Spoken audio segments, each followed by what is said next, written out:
Well, good day there. This is Joe Van Cleve, and yes, I am still an Office Supply Junkie.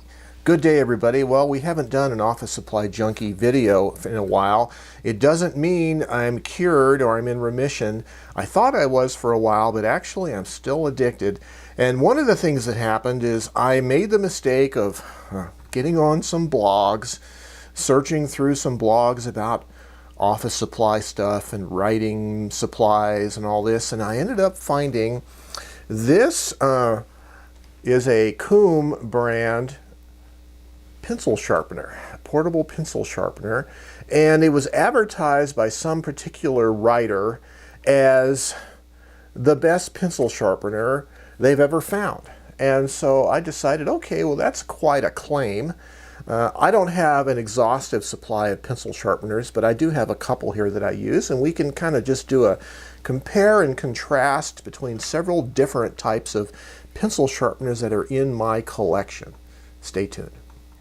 I have several styles of pencil sharpener here on display. So I have this large one right here and I can't remember the brand of it.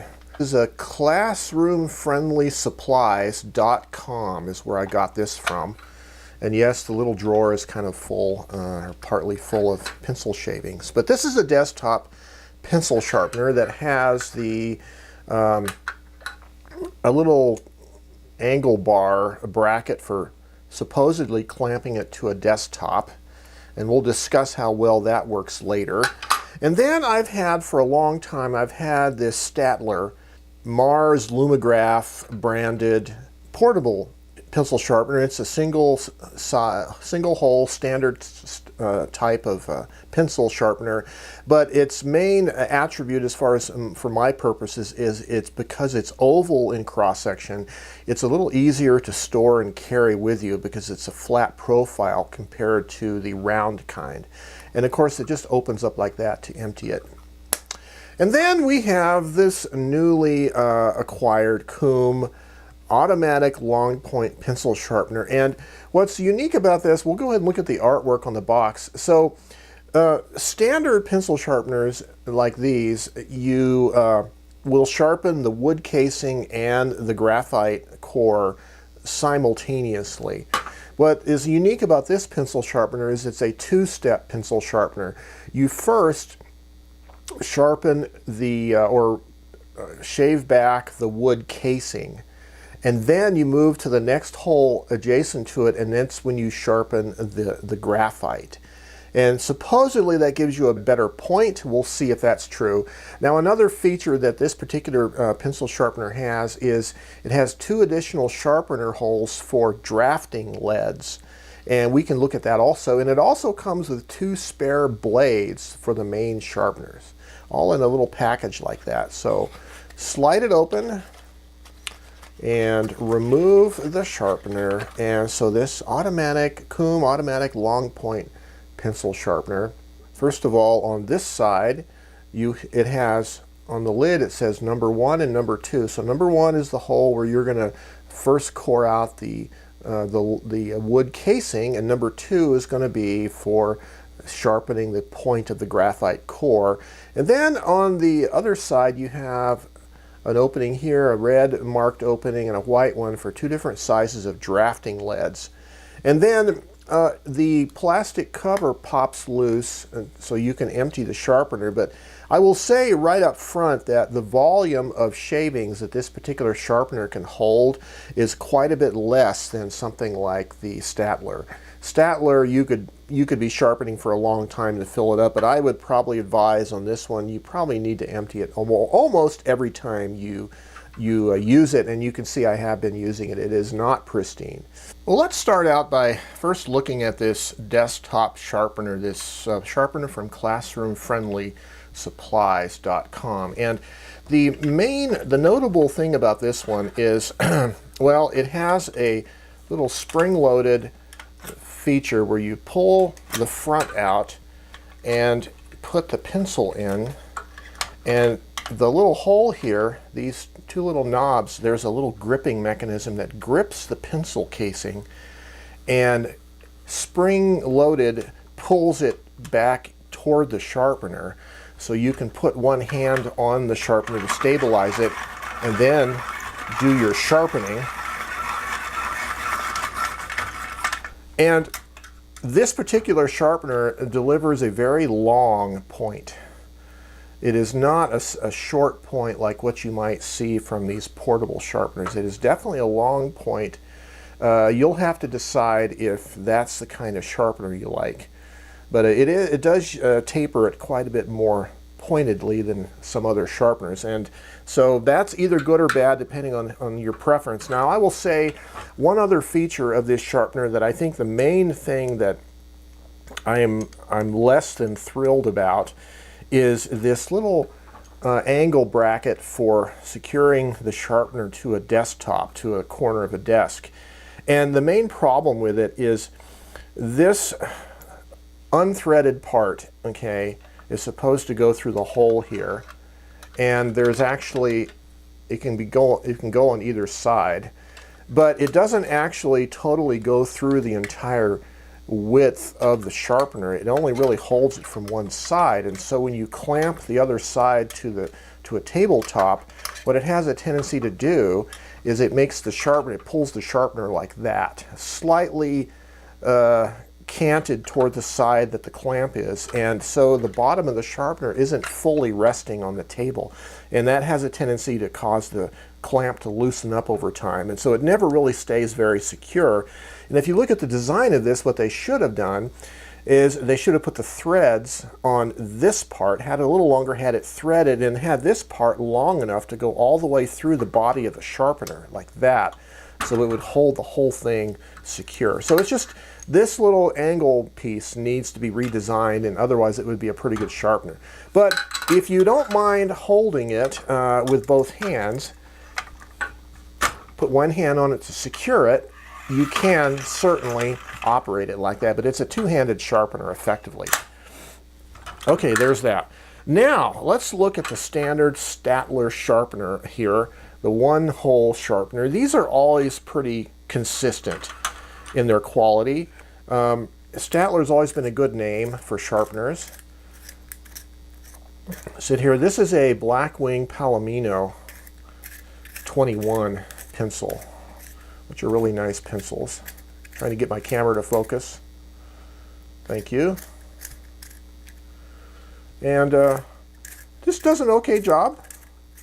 Can't complain. It's a portable sharpener. Now, as you can tell, the portable Statler sharpener makes a shorter tip than the desktop sharpener. And this is more of a standard kind of point that I'm used to seeing from most pencil sharpeners. Okay, now the new sharpener that I'm interested in. So I'm going to, I believe, I'm going to start by sharpening a pencil from scratch. And the only pencils I have in my collection that don't come pre-sharpened are these Blackwing Palomino limited edition volume 24. These are inspired by Hemingway or somebody like that anyways. So we have to start on the number 1 hole to start shaving down the wood case, I should say. Okay, I am sharpening peeling back the wood casing on the number 1 hole, and I'm expecting to feel a point where it feels like it's fully shaved back. You know how the feeling of a sharpener when it's fully sharpened and all of a sudden it gets easy to turn. There it is, that feels easy to turn. And it's very interesting now. We have this cylindrical tip of lead, of graphite. And then we go to the number 2 hole position and see what happens here. And it doesn't take too much turning before you have a very sharp tip. It's very interesting. So it's a 2-step process. I notice there's a little bit of a flange of lead, or of wood, I should say, right along the base where it cut there. And then further up, there's a little line, score line at the base of the graphite itself. So it's very interesting.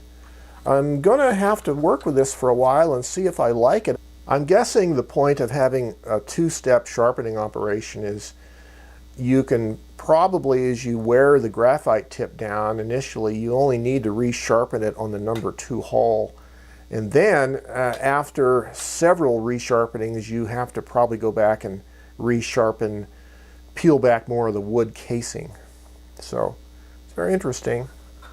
And certainly it doesn't have the capacity for shavings that the other one does, but it is actually a little smaller. Now I do have some drafting leads. I have some old leads that I have this drafting kit that my folks bought me way back in the early 1970s when I was in high school. So I have some 4H and H leads. I have a lead holder. This is a Fullerton Accutron lead holder, and I don't know what hardness of lead there is, but currently the lead that I have in it, I've been using a sanding board and just filing down a chisel type tip. But I'm going to go ahead and use the new Statler, not the Statler, but the Coombe brand. And so it looks like the smaller white hole fits this size lead pretty good. So we'll see. So we're starting off as a chisel tip, and let me extend some more lead out here. We're starting out as a chisel type tip, and oh, that's nice. There's no play at all in that. It doesn't wobble. Oh yeah, look at that nice sharp point. This is sweet, actually. This is a, if you are interested in drafting leads and drafting pencils, this would be a good sharpener just for that reason alone. Well, I have some mixed feelings about these two sharpeners, these portable sharpeners. Certainly the Coombe brand sharpener is smaller, but the Statler holds more shavings. However, I really like actually the drafting pencil sharpener in this Coombe one, and I haven't used my drafting pencils in such a long time. I really kind of like the feel of them, the weight of them, the knurled machined grip, and the fat, the large diameter leads that don't break. And then you can customize the tip for however you like it. You can have it sharp like this with a sharpener, or you can use a little sanding board and file it down to a flat chisel type tip for doing different styles of lettering or whatever. So it's very interesting. And as far as the dual purpose, the two-step sharpener, I think the jury is still out on, for me at least. I think it's going to be okay, but I'm going to have to continue using it for a while and see what I think. I don't know if it's just going to end up being bothersome, like having an extra step to do when you're trying to sharpen your pencil, having to do the wood and then the graphite. I don't know if that's going to be too bothersome, or if there is some advantage to it. Well, we'll see. I'm going to continue working with this, and I'll report back in a future episode. But until later, this is Joe Van Cleve, and I like pencil sharpeners, and yes, I am an office supply junkie.